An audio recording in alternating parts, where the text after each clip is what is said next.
Hello, this is Erin. Welcome back to Seek the Magic. Today is a solo episode, and I am so excited to talk about stories. Storytelling exists in our life, whether we like it or not. It's the stories we tell ourselves. It's what we hear on TV, hear on the news, hear from other people. It is an integral part of how we communicate and how we think. And it's top of mind for me because my son is an adamant storyteller, and stories become much more prominent when a little kid is telling them and getting you involved in them and really playing throughout the day. And that's the stage that Lucas is in now. So the stories will be often fantastical, often spur of the moment, literally just off the cuff in development. And I, of course, while, playing with him and listening to him and thinking about what is the deeper meaning, how is he coming up with these stories, what is the significance of what he's saying, what he's building, and of course, and I'm being in the moment with him as he's thinking about it, but I'm also fascinated by what drives certain threads, what drives certain thoughts. So typically these stories right now, he's really into cars, so they'll involve some sort of motor, dilemma, like a traffic jam or a car stuck at the top of a mountain, and maybe a scary animal like a dragon or lions in a cave or some sort of trap. And so there's always a main character or characters, some sort of dilemma, and then some character or something that will come to the rescue, often involving him or the people he's playing with, or if he's looping in us, then sometimes we will come and be part of it, and then there will be a resolution. So as he develops these, there's always tension. There's a moment about what happens, what are we going to do. And quite often when he presents the moment of tension, dilemma, then I say, oh no, what's going to happen? What are we going to do? And he will inevitably say, this person is going to come to the rescue, or this person's going to come in and save, the current victim of the story. And it struck me not only how imaginative it is, but he's also playing with not only what he's learning, elements of how to solve a problem, no matter how fantastical, and the guarantee that there will be a solution, and the trust that something will be done to get whatever that main character is out of the situation, or someone will come in and save the day. And I love that, that innocence, and that innate human capacity at a young age to trust and know that things are solvable and things will be okay. And I feel like that's something that I can definitely learn from, and adults can learn from, because as we evolve, we tend to tell ourselves stories, but we think in terms of what's going to happen, what's the worst case scenario, can something be done about this?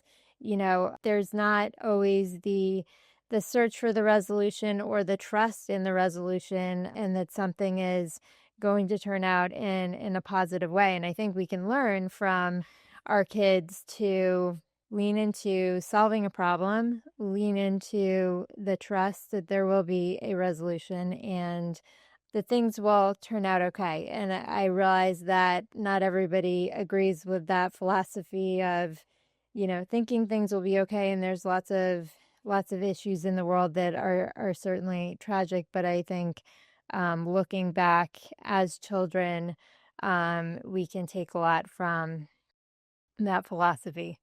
And he tells stories over and over again, and not 100% of the time, but most of the time he completes that narrative story arc, and he doesn't stop in the middle. There's always triumphs. Again, what stories are we telling ourselves, either knowingly or unknowingly?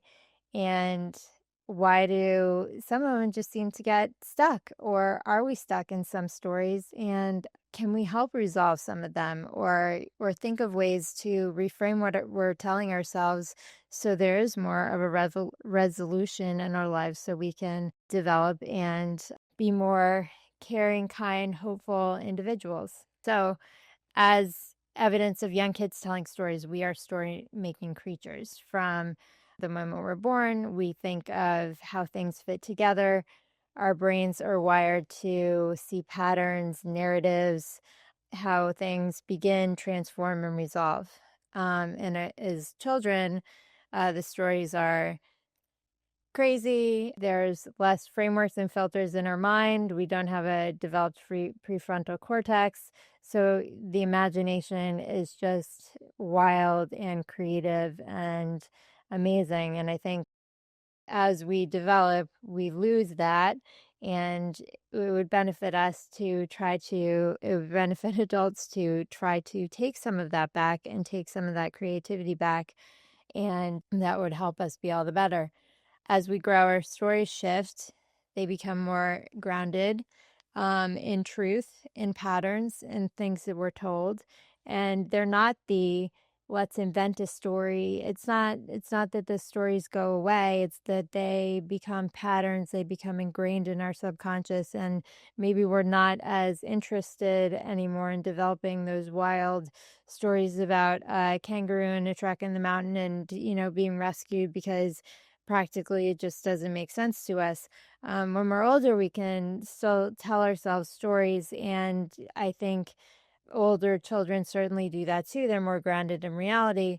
But, again, as we develop more and more and are, faced with the practical things we have to do, goals in reality that we have to focus on, we're less likely to look at stories. And I want to make a concerted effort for, our children to maintain a sense of that creativity, that storytelling, because that can develop and make a difference in how they see the world.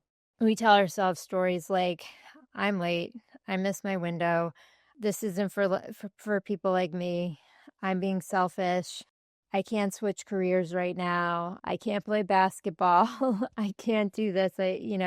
They that it's not those aren't facts that we're telling ourselves. They're narratives, and they're explanations that we've gathered based on our experiences, but then or what other people have told us or what we've observed, but then that can limit our capacity and our scope for what is possible. These stories are so deeply ingrained we don't even realize they're optional. They feel like reality. They're assumptions that we go on, and they're repeating ideas with emotional backing. In some cases, with careers, if we're on a certain path, we feel like we can't change. In relationships, we might not, we might feel like we need to put on a certain persona, or, with a group of friends, we might feel like we have a certain identity that we can't change. And so our adult stories don't have scary things like dragons, but they might have equally, if not more, detrimental things like shame, fear, and invisible cages. So think about that, and think about that stories can be magical and they can also be constraining.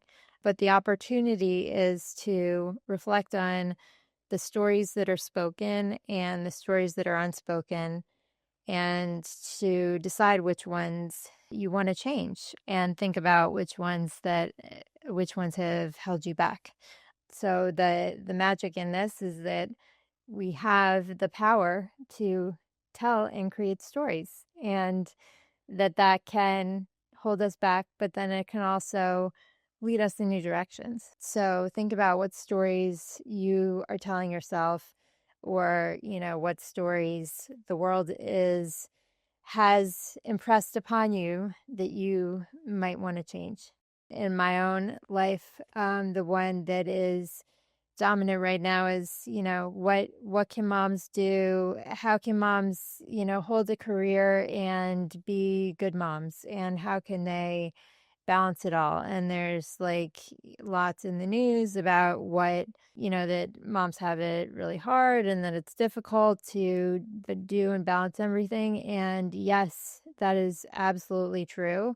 It is, there's a lot that is going on in my mind, but I could take that story and I could become a victim of it, or I could say, this is also a wonderful gift to be able to care for my children and have a career. And how can I use that to my advantage to either help other people or, grow in ways that I didn't know I was growing before?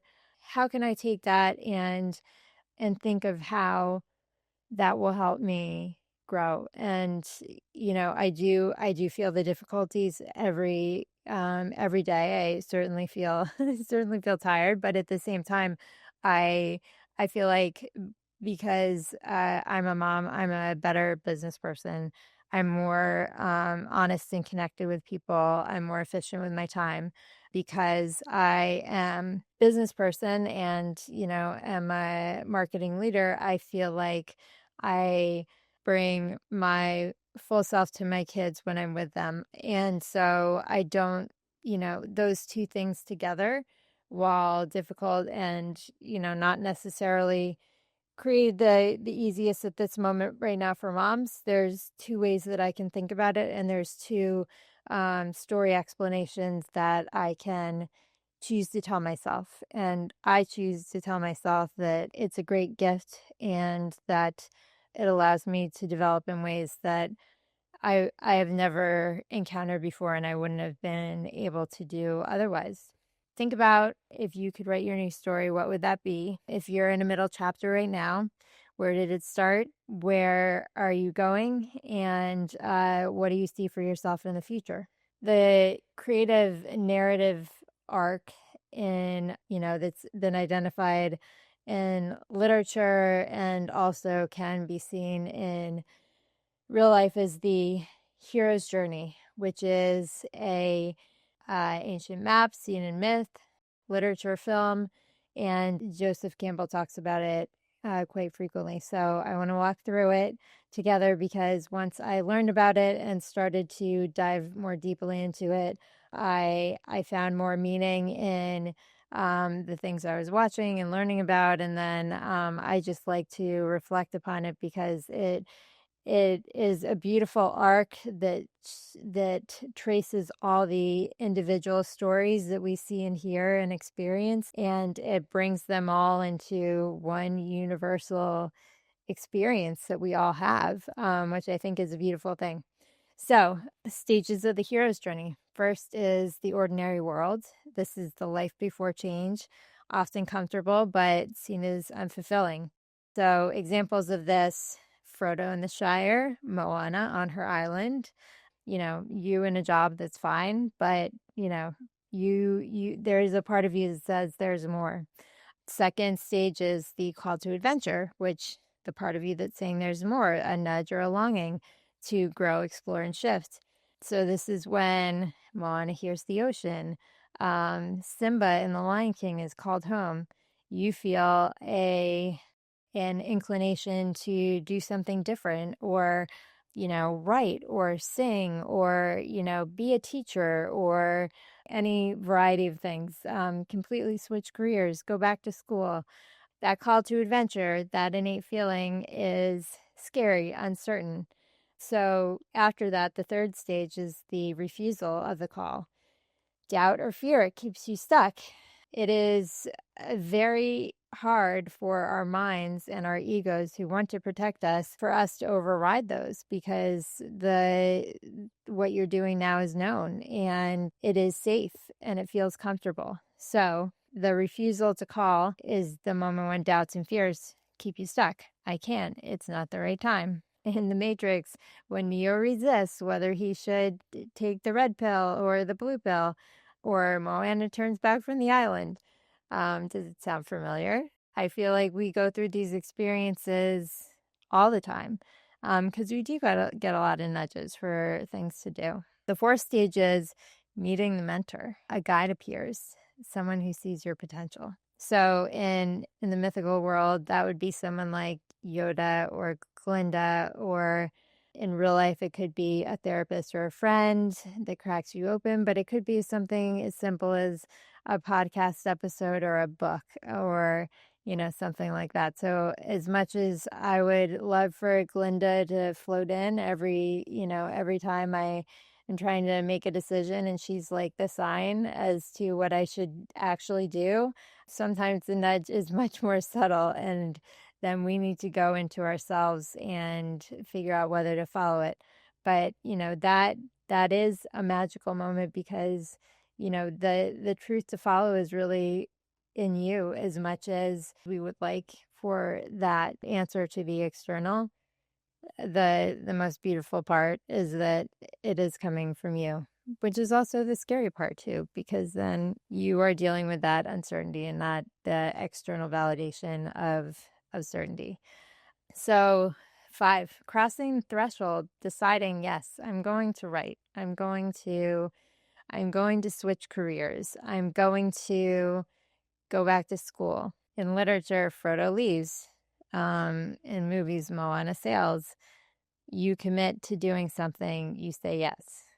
The good thing about taking this step is that it doesn't necessarily have to be, quitting my job, completely doing something else. If that is what, you're called to do, that is a great and a beautiful thing. But in order to, I guess, lessen the impact or the fear of something, you can take a small step forward. I think it was Oprah who said, when she was earlier on in her career and she had all these great ambitions, like she didn't need to know every step. She just needed to know the next step. And so that is that crossing the threshold moment. What is this next step that I'm taking towards this nudge that I'm feeling towards the dream that I have? And that will lead you in directions maybe you haven't imagined, but it will, it will serve that greater calling that you're feeling. So stage 6, test allies and enemies. So in the absolute story arc, going back to, drama and truly facing conflict, is challenge builds in you, allies emerge, old patterns arise. So once you've accepted that threshold, you begin growing in ways that you didn't anticipate you would have, because you do have the parts of you that are old that needs to change, and you have to face those challenges. So you face imposter syndrome, but you meet friends and people who support you and who've been there before. All these things are very important and are key to recognize that the challenges, both internal and external, are an innate part of this hero's journey. Stage 7 is approach to the inmost cave. So this is the emotional and spiritual core, the mirror moment. Going into Frozen, this is when Elsa enters her ice palace. You face the part of yourself you've been avoiding. So again, that call for growth, the positive part of it, the reason why you have that initial urge is to get to that calling. But in order to get there, you do have to face yourself and create change. 8, the ordeal, the big test, often painful, always transformative. This is in The Matrix when Neo dies and is reborn. Moana questions her worth. You hit burnout, loss, grief. You think you have failure. And I've heard from many people that the moment that they feel failure, quite often after that moment, there's success. And it is the ability to push through and to remain committed to your vision, your calling, and to listen to your inner voice that can lead you to that ultimate resolution. So that is the next stage, reward, the insight gained while you're going through fire. Moana realizes she is a chosen one. You discover your truth. You discover something greater about yourself. And then the road back, you return to your life and you are changed. Moana brings back her heart. You re-enter your family, work or art, differently. And then step 11 is the resurrection, final challenge to test your embodiment. You speak up, you choose the higher path, you find your true self. Dorothy learns where that whatever she had was really within herself the whole time. Then, returning, the 12th step, you share what you've gained and you become the guide and the teacher for others. And that's the story goes over and over in every country, culture, generation that we have. So this journey certainly isn't linear for us as individuals. For generation after generation, we cycle through it again and again in different parts of our lives, with work, with parenting, and creativity and love. And it is here to stay. So it is beneficial to learn it, listen to these stories, and absorb how others have reflected and gone through them, and that will help give you strength to carry through your own journey. So let me leave you with this.